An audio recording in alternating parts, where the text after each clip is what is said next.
इस अपाहिज को अपने पैरों पे खड़ा करने का सोच रही हैं? मैंने मना किया था ना, इनको इजाजत मत दे।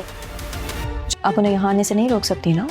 फिर मैं आपको और रूबी को किसी किराए के घर में ले जाती हूँ। मुझे फिक्र हो रही है कि रुमैसा आंटी पता नहीं अम्मी के साथ आके क्या करेंगी। ये घर उनके वालिदैन का है, यहाँ आने से मैं उन्हें रोक नहीं सकती।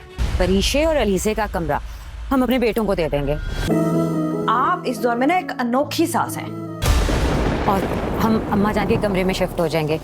अब घर के हालात कुछ बदल रहे हैं। सब लोग अपनी अपनी कोशिश कर रहे हैं कि आयदा अपने पाँव पर खड़ी हो जाए और आयदा अब आहिस्ता आहिस्ता चलने भी लगी है। उसकी सास भी अब उसके साथ हमदर्दी और खैरख्वाही का रवैया इख्तियार करने लगी है। लेकिन ये बात रिमशा को पसंद नहीं आ रही। रिमशा अपनी माँ से कहती है कि आप अपनी बहू को अपने पैरों पर खड़ा कर रही हैं। हालांकि आप उसकी माँ को पहले ही समझा चुकी हैं कि उसकी बेटी ने हमेशा आपके बेटे और ख़ानदान के दरमियान दूरियां पैदा करने की कोशिश की है।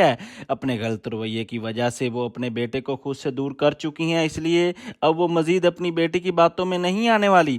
जैसे ही परीशे को मालूम होगा कि उसकी मां ने रुमैसा को घर में आने की इजाज़त दे दी है और रुमैसा पूरे घर पर अपना असर रसूख कायम कर चुकी हैं, वो बहुत परेशान हो जाएगी और अपनी माँ से कहेगी कि वो उसे और उसकी छोटी बहन को रुमैसा के रहमो करम पर नहीं छोड़ सकती। दूसरी तरफ रुमैसा पहले ही ये मंसूबा बना चुकी हैं कि परीशे और उसकी बहन का कमरा अपने बेटे को दे देगी और खुद अपनी सास के कमरे में मुंतकिल हो जाएगी। जैसे जिस तरह वो पूरे घर पर कब्जा जमा रही हैं, उसे देखकर परीशे को लगता है कि अब उसकी माँ और बहन को वहाँ नहीं रहना चाहिए। इधर परीशे की बहन भी बहुत परेशान है। वो अपनी माँ से शिकवा करती है कि उसने आलम को अपनी दूसरी बीवी रुमैसा के साथ उस घर में आने की इजाज़त क्यों दी। उसकी माँ सिर्फ इतना कहती है कि ये उनके बाप का घर है और वो उन्हें आने से नहीं रोक सकती।